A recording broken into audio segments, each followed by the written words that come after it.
Me parece que la primera cuestión conceptualmente es tener claro qué significa la historia reciente y qué significa la memoria.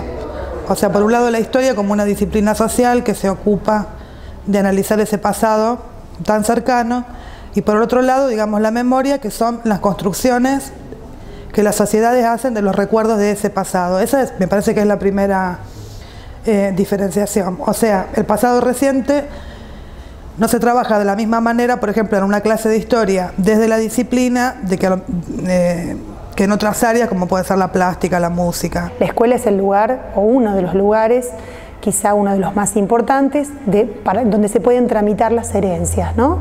Los logros del pasado y también los dolores.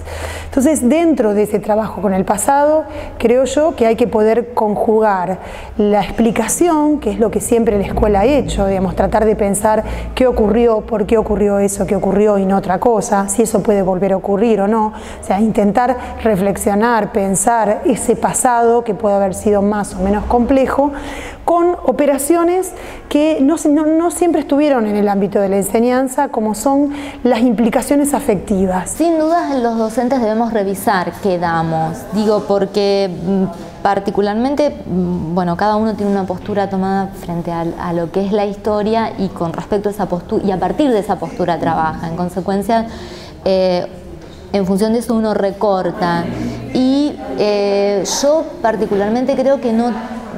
Si bien hay una abundancia de materiales, uno debe trabajar, ¿no? Estudiar, mirar, historizar, contextualizar esos materiales que recorta. Digo, si uno va a trabajar con una película, utilizarla, digo, uno con este tema, el cine, por ejemplo, uno puede trabajar como un disparador con películas desde el presente que abordan la temática, pero también uno puede utilizar el cine como fuente de la época, digo, ¿no?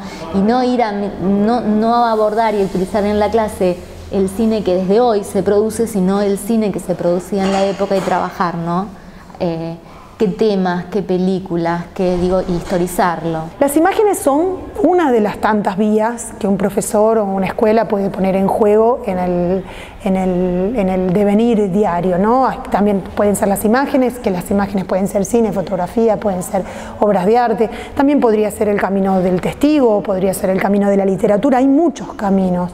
Las imágenes en este momento histórico tienen como un peso especial porque vivimos en una sociedad que está saturada de imágenes. Las imágenes, si hablamos específicamente de la fotografía o del cine, son lenguajes que exceden a la escuela.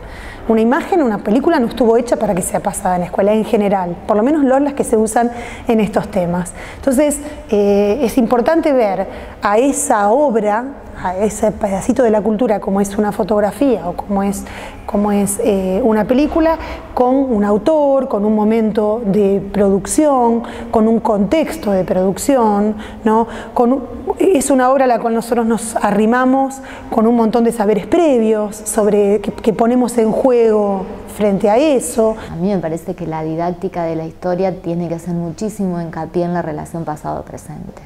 Digo, si nosotros en la clase de historia, y muchas veces en la investigación, porque en la investigación también lo hacemos, la pregunta disparadora del conflicto y del tema para discutir en la clase siempre, creo yo, tiene que estar articulada con una problemática del presente, y de ahí ir hacia atrás. Digo, porque si no quedamos con un relato erudito vacío que se pierde, ¿no?